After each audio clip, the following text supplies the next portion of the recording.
现在就让我们一起加入客家风情，大家来讲客家吧。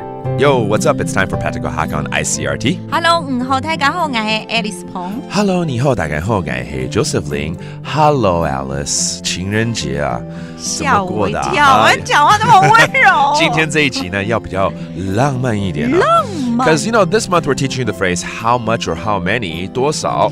几多 And since Valentine's falls this month, let's talk about how many roses or how many flowers, right, that you bought or brought to your boyfriend or girlfriend. 到底要送多少朵呢，才是最浪漫呢？你觉得？越多朵越好啦。你希望收到999朵，对不对？999朵都被遮住了。我跟你讲，浪漫呢，其实简简单单就好了。一朵，然后你送给他，就说 "You are the one and only"， 你就是唯一嘛。Let's put you in this scenario that you're gonna like send the flowers and how many flowers you're gonna get, all right?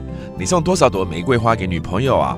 送几朵蕊？送幾朵蕊？玫瑰花。玫瑰花。本朋友。朋友就是女朋友。朋友。那是男朋友嘞？男朋友。Okay. 朋友 is girlfriend and 男朋友 is boyfriend. All right. So how many roses did you get your girlfriend? Okay. 那情人节呢？很多人真的就因为情人节就是99朵了哈。Because it's Valentine's, they got 99 flowers. 情人節。當然愛送。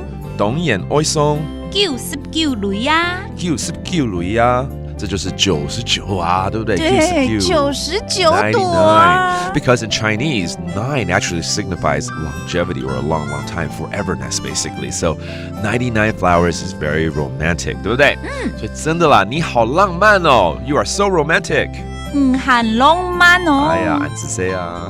你又没有送我。我又要对号入座了。你好浪漫，叫很浪漫哦。Okay, 浪漫 that means romantic. 很浪漫了哦。All right， 很好。不管送几朵呢，希望大家过一个快乐的这个情人节哦。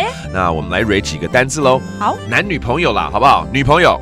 朋友 ，that's girlfriend。男朋友。男朋友 ，that's boyfriend。情人节 is Valentine's。情人节 ，that's Valentine's and romantic 浪漫。And it's all about the phrase 多少 how many 幾多 and that does it for today's Practical Hakka on ICRT 什麼大家安子 say 張來了客家風情由客家委員會監製 We Love Hakka has been brought to you by the Hakka Affairs Council